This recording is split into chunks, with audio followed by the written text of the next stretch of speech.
धार्मिक स्वतंत्रता का अधिकार संविधान ने दिया है, वो किसी भी सूरत में सही नहीं है। आजम साहब को इन्होंने बर्बाद कर दिया, जो दुश्मनी आजम साहब से निकाली जा रही है। वंदे मातरम को लेकर काफी चर्चाएं हो रही है, क्या कुछ कहेंगे इस पर? भाई मुझे नहीं पता, मैंने कहा राष्ट्रगीत है, राष्ट्रगीत का सम्मान होना चाहिए और सम्मान कर रहे हैं हम लोग।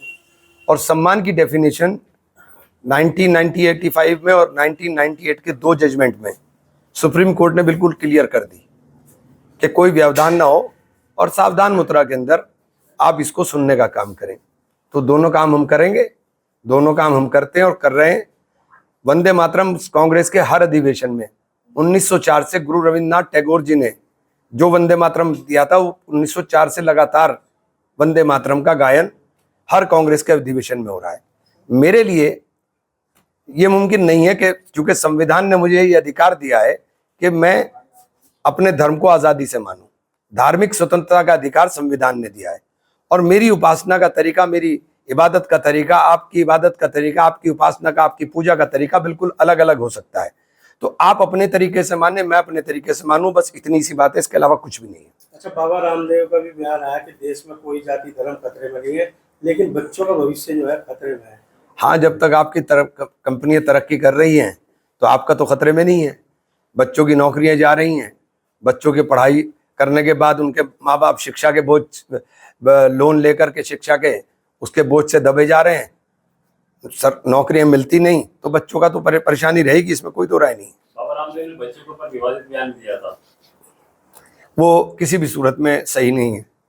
किसी यूनिवर्सिटी को लेकर जो अब ईडी की छापेमारी चल रही है, उसको लेकर क्या है? पता नहीं कब तक इनकी छापेमारियां चलेंगी। भाई शिक्षण संस्थान को क्यों तबाह करना चाहते हैं? आप उसे अपने कब्जे में लेकर के चला लो यार।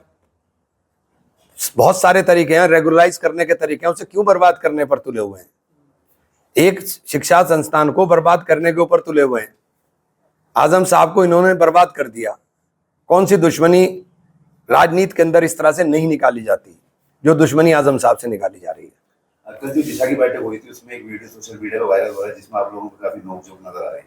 नहीं, ये तो मीटिंगों में होती रहती है, जनप्रतिनिधि हैं, सब के अपने अपने विषय हैं और मैं अध्यक्षता कर रहा था तो मेरी जिम्मेदारी है कि सबको बोलने का मौका मिले, बस इसके अलावा तो कुछ भी नहीं। वो तो आशु मलिक है, वो कह रहे थे कि मुझे बोलने का मौका नहीं दिया जा रहा है।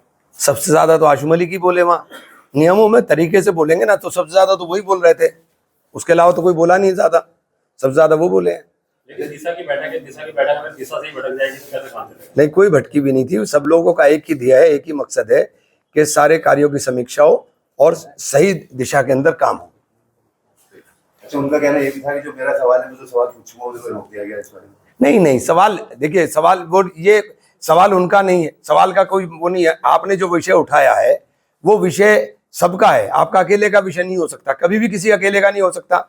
जनहित का विषय सबका है।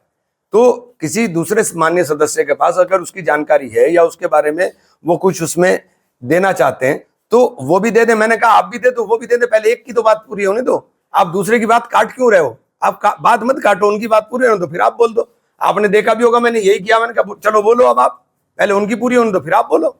साधु जी, लोग कहते हैं जैसे कांवड़ यात्रा में भी आप करते हैं, भाग लेते हैं हमेशा, तो इसमें क्या आपत्ति है? भाई कांवड़ यात्रा में भाग लेना, मंदिरों की मसले के ऊपर बोलना, ये सब मुझे मेरा धर्म कहता है कि लकुम दीनुकुम वलिय दीन, आपका दीन आपको मुबारक, मेरा दीन मुझे मुबारक। और मैं अपने लक्ष्य के लिए और अपने कर्तव्य के लिए हमेशा प्रतिबद्ध रहता हूँ। मेरा लक्ष्य ये है कि समाज में सौहार्द रहे। मेरा प्रतिबद्धता ये है कि मैं प्रत्येक नागरिक, किसी भी जाति, किसी भी धर्म, इन तमाम चीजों से उठकर उसके हितों के लिए जो आवाज उठा सकता हूँ वो आवाज उठाऊं। पहले जैन जी, अब जैन अल्फा। हाँ। और अब बच्चे जो है सड़कों पे उतरे हैं, क्या कहें इसको? देश की शिक्षा व्यवस्था तबाह हो गई, इन्होंने बर्बाद कर दिया। अब 12 साल की कुंभकर्णी नींद से इन्हें जगाने का काम हमने किया है और इन्हें सोने नहीं देंगे, इन्हें जगा के रखेंगे।